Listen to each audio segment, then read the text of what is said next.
This week's Torah portion, Yitro, could be argued to be the most important Torah portion in the entire 5 books of Moses, because it contains the description of the experience that the entire community of Israel had at Mount Sinai and hearing God speak to them.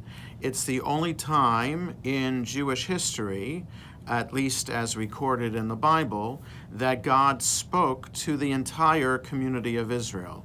There are many times in which God speaks to individual people, whether they are our patriarchs and matriarchs or our prophets, but this is the only time that God is recorded as speaking to the entire community of Israel.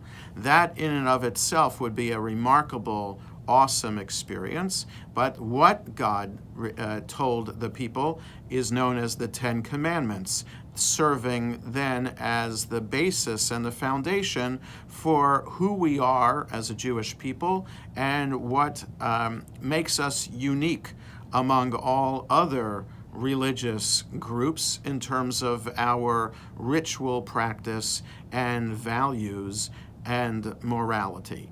So it would be then interesting and understood that perhaps the 10 Commandments themselves should be in the prayer book every day. In other words, if that section from this week's Torah portion is so important and is the foundation of who we are as a Jewish people, then we should recite the 10 Commandments every day and be reminded about that.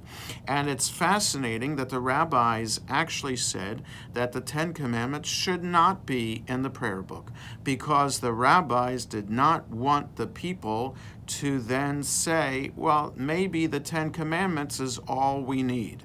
And the rest of rabbinic literature and their interpretations of the Torah to develop the 613 commandments are not important.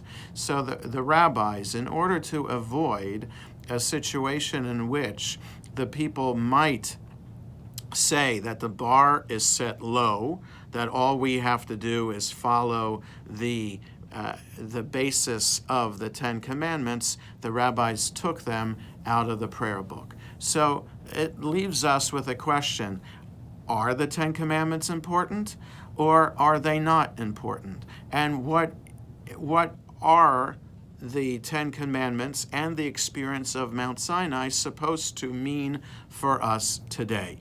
And certainly we are left with the idea that if God could speak to the people at that time, 3,000 years ago, perhaps God can speak to us again.